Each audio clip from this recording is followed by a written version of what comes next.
మేడ్చల్ జిల్లా బోడుపల్లో మన సంస్కృతి సనాతన ధర్మాన్ని చాటి చెప్పే విధంగా హిందూ సమ్మేళనం అట్టహాసంగా జరిగింది.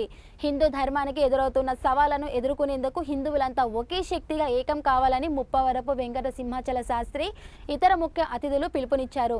అంగరంగ వైభవంగా జరిగిన ఈ కార్యక్రమంలో హిందుత్వ మహోన్నత వైభవాన్ని కీర్తిస్తూ సామాజిక ఐక్యతను పెంపొందించేలా సాంస్కృతిక ప్రసంగాలు సాగాయి. ఎందుకంటే మన ధర్మం తెలిసిన వాళ్ళు మన ధర్మం కోసం మన దేశం కోసం పోరాడుతున్నారు కాబట్టి వాళ్ళకి మనం సహకరించాలి. అంటే మీరేం కత్తులు బట్టి యుద్ధాలు చేయొద్దు, బాంబులు వేయద్దు, గొడ్డళ్ళు పట్టద్దు. బలమైనటువంటి మన ఓటు మన ధర్మాన్ని కాపాడేవాడికే ఇవ్వండి.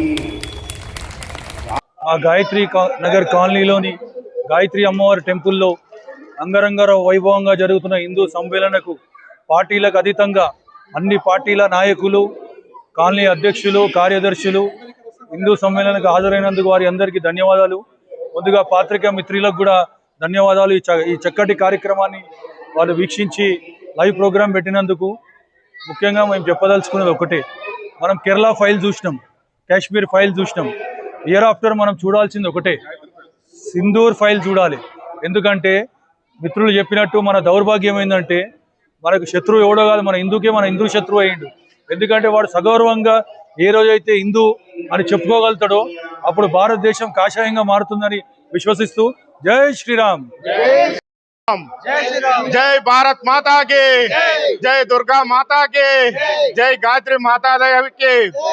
ఈ రోజు మన బోడుప్పల్లో గాయత్రి మాత దేవి గుడి ప్రాంగణంలో అంగరంగ వైభవంగా హిందూ సమ్మేళనం జరిపిస్తున్న 7 కాలనీల పెద్దలందరికీ నా తరపున ప్రత్యేక ధన్యవాదాలు. ముఖ్య ఉద్దేశం ఏందనంటే మన హిందూగా పుట్టడమే మనం ఒక మంచి అదృష్టం. ఈ అదృష్టాన్ని మనం కాలరాసుకుంటున్నాం. ఎందుకంటే హిందూకే శత్రువుగా మారుతున్న తరుణంలో ఇట్లాంటి సమ్మేళనాలు RSS తరపున బజరంగ వాళ్ళు హిందూ సమ్మేళనాలు జరిపించడం ఒక మంచి శుభపరిణామం. ఎందుకంటే నా సనాతన ధర్మానికి ఇప్పుడు ఆపద వచ్చింది కాబట్టి సనాతన ధర్మానికి ఒక భారత్ మాత కాదు, భారత్ మాత ప్రతి ఇంటికి ఒక బిడ్డ పుట్టాలని, ఇంటికి ఒక బిడ్డను భారతదేశానికి అప్పచెప్పాలని ఈ గాయత్రి మాత